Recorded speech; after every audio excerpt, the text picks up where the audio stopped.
Empirical formula and molecular formula, ये दो ऐसे टर्म्स हैं जो कि काफ़ी इंपॉर्टेंट हैं इस चैप्टर के लिए भी और आगे की स्टडीज़ के लिए भी। तो आज इस वीडियो में हम इन्हीं दोनों टर्म्स और इनके कैलकुलेशंस के बारे में जानेंगे।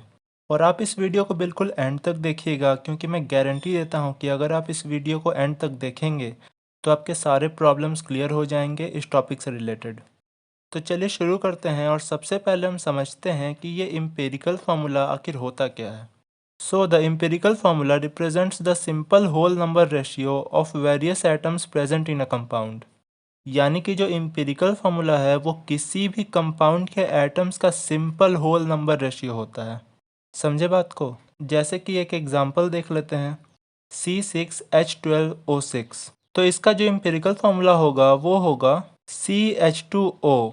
तो अब आप ये सोच रहे होंगे कि इस कंपाउंड का आखिर ये empirical formula आया कैसे।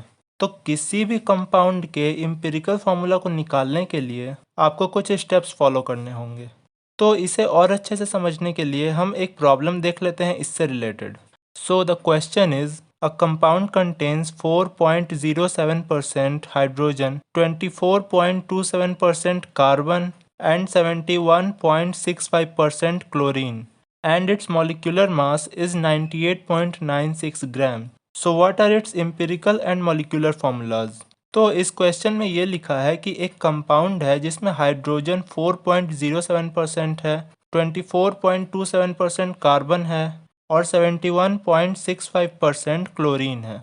और इस कंपाउंड का जो मोलर मास है वो है 98.96 ग्राम। तो अब इसमें हमें इसका एम्पिरिकल फार्मूला और मॉलिक्यूलर फार्मूला निकालना है। तो इन दोनों को फाइंड आउट करने के लिए आपको कुछ स्टेप्स फॉलो करने होंगे, जैसा कि मैंने बताया। और आप इन स्टेप्स को बिल्कुल ध्यान से सुनिएगा और समझिएगा, क्योंकि ये स्टेप्स थोड़े से कॉम्प्लेक्स होने वाले हैं। और अगर आपने पूरे ध्यान के साथ इन स्टेप्स को नहीं सुना और समझा तो शायद आप कंफ्यूज हो सकते हैं इसमें।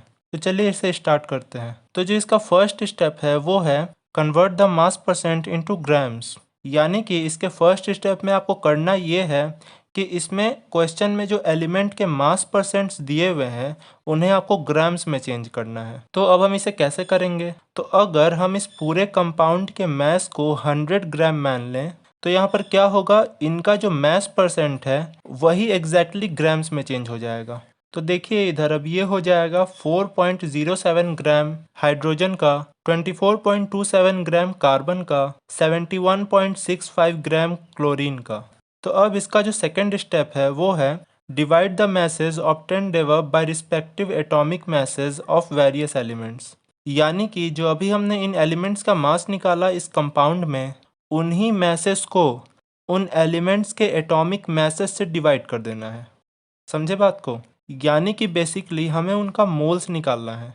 तो यहाँ पर ये हो जाएगा हाइड्रोजन का 4.07 ग्राम बाई हाइड्रोजन का एटॉमिक मास, यानी कि 1.008 ग्राम। अब इसी तरह से कार्बन का भी करेंगे तो ये हो जाएगा 24.27 ग्राम बाई कार्बन का एटॉमिक मास, जो कि है 12.01 ग्राम। और इसी तरह से क्लोरीन का भी करेंगे तो ये हो जाएगा 71.65 ग्राम डिवाइडेड बाई क्लोरीन का एटॉमिक मास, जो कि है 35.45 ग्राम। और फिर इन्हें सॉल्व करके हम इन तीनों का आंसर निकाल लेंगे। तो स्टेप 2 समझ गए।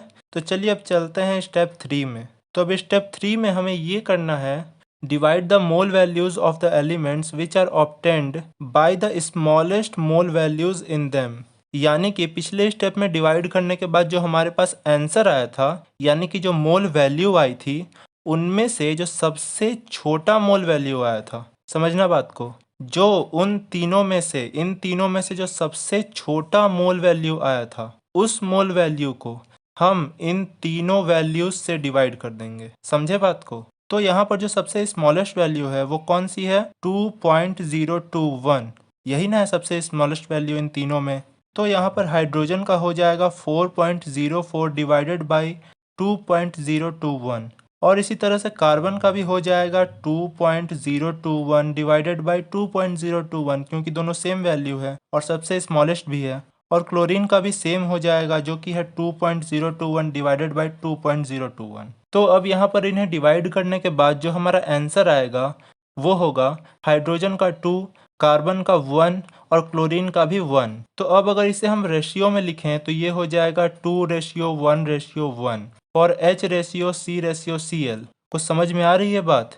यहाँ पर इन तीनों को हमने रेशियो में इसलिए लिखा क्योंकि आपको पता चले कि ये वैल्यूज़ कौन कौन से एलिमेंट्स के हैं। तो अब इसके बाद जो स्टेप 4 है उसमें आपको ज़्यादा कुछ नहीं करना। इसमें है कि right the empirical formula by maintaining the number after writing the symbol of respective elements. यानी कि जो एलिमेंट्स का रेशियो आया पिछले स्टेप में, उन्हीं रेशियोज को उनके एलिमेंट्स के साथ लिख देना है एज देयर एटम्स रिस्पेक्टिवली। समझे बात को? तो अब अगर इनके नंबर्स को यानी कि जो रेशियोज आया उन रेशियोज को अगर इनके एलिमेंट्स के साथ लिखें तो ये हो जाएगा CH2Cl और यही हो जाएगा इस कंपाउंड का एम्पिरिकल फार्मूला।